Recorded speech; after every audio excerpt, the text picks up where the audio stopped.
The story begins with Anita Lesnicki, the protagonist, confined in a mental asylum where she is known as a violent patient. After a sudden attack on a nurse, Anita is locked in a dark cell where she begins to recount the events that led her there. The scene shifts to a flashback in the small town of Devil's Kettle, named after a unique waterfall with a mysterious feature. Water flows into a deep hole but never reappears, leaving scientists puzzled about its destination. Here, we learn about Anita's friendship with Jennifer, a popular cheerleader. Although they are very different, the two share a close bond that is even stronger than Anita's relationship with her boyfriend, Chip. One night, Jennifer invites Anita to a local bar to see an indie rock band called Low Shoulder.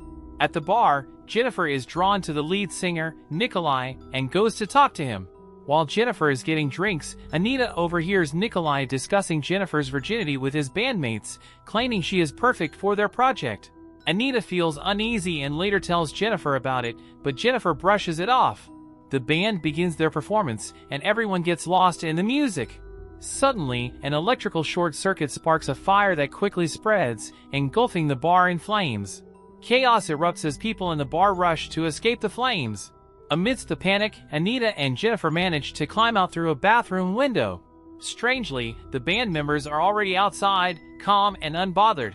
They chat with Jennifer, and suddenly, the lead singer, Nikolai, asks her to join them.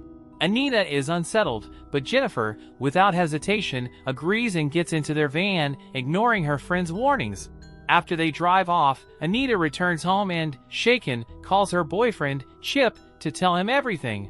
During the call, she hears the doorbell ring, making her nervous. She checks, but no one is there. As she heads back to her room, unsettling sounds come from the kitchen. Following the noises, Anita finds Jennifer standing there, completely covered in blood and wearing an eerie smile.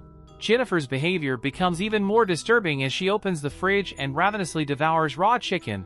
Suddenly, she screams and vomits a thick, dark fluid. Anita realizes something unnatural has happened to her friend, as if she's possessed by something dark and twisted. Anita, horrified, tries to get help, but Jennifer pins her against the wall, seemingly about to bite her neck. But then, Jennifer hesitates and, as if fighting an internal struggle, suddenly runs off, leaving Anita terrified and confused.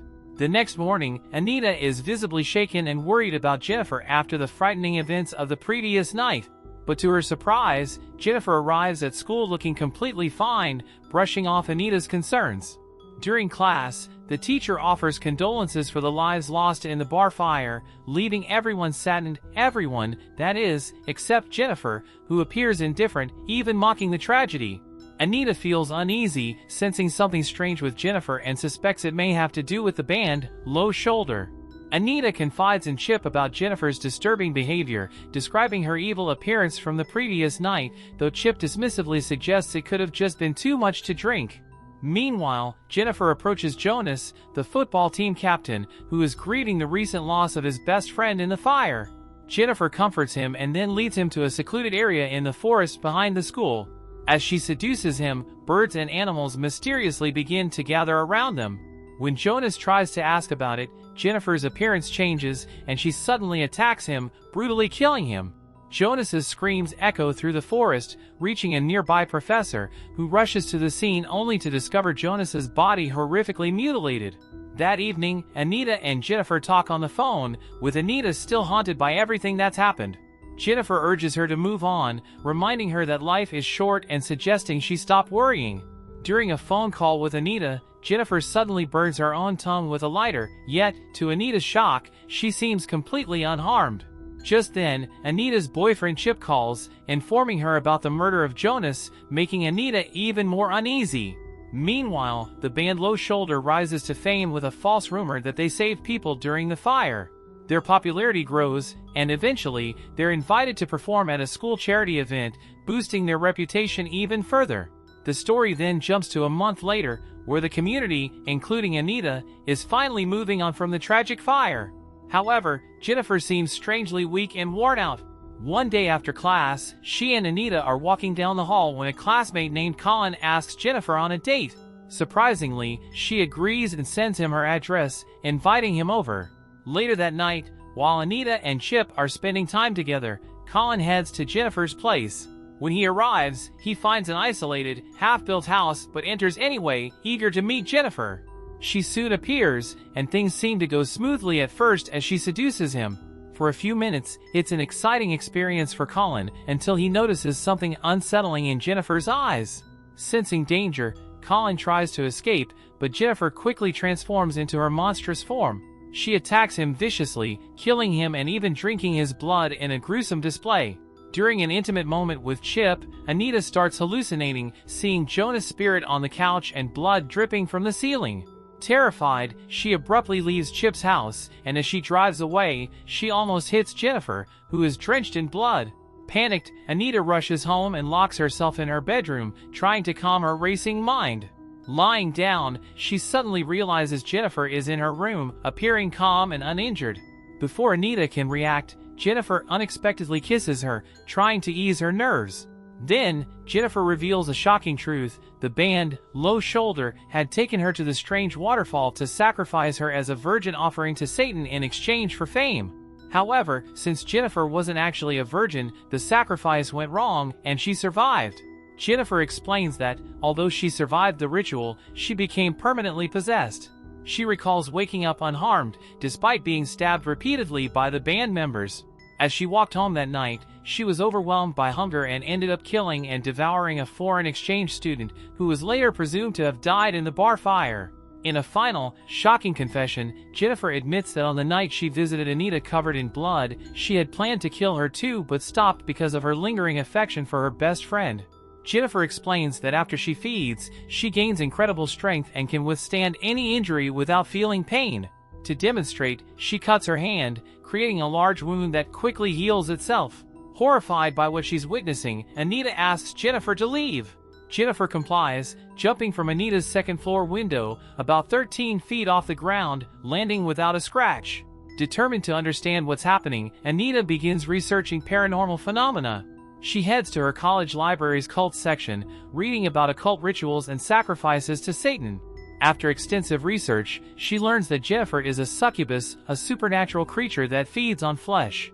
According to her findings, succubi are only vulnerable when they're hungry and weakened.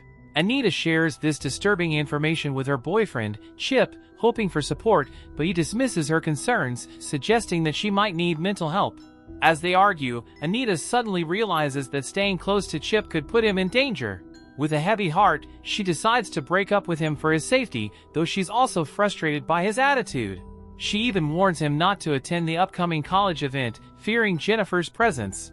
Ignoring her warnings, however, Chip storms off, angry and dismissive. On the day of the college event, Anita waits anxiously, determined to keep an eye on Jennifer. Meanwhile, Jennifer intercepts Chip as he makes his way to the event, her intentions unclear but undoubtedly sinister. Jennifer cunningly tells Chip that Anita was secretly seeing Colin, stirring up his emotions. She then leads him to an abandoned pool, using the same seductive charm that has trapped her previous victims. Back at the college event, Anita grows more anxious when Jennifer doesn't show up. Unable to shake off her worry, she heads to Chip's house but learns he already left. Fearing the worst, Anita searches for him and eventually finds the abandoned pool, just in time to see Jennifer attacking him. Horrified, Anita jumps into the pool without hesitation to confront her friend. She tries to fend Jennifer off with pepper spray, but this only angers her. Jennifer, with a fierce look in her eyes, moves to strike Anita. Just then, a badly injured Chip gathers his last strength and impales Jennifer with a pool skimmer, causing her to lose blood and weakening her.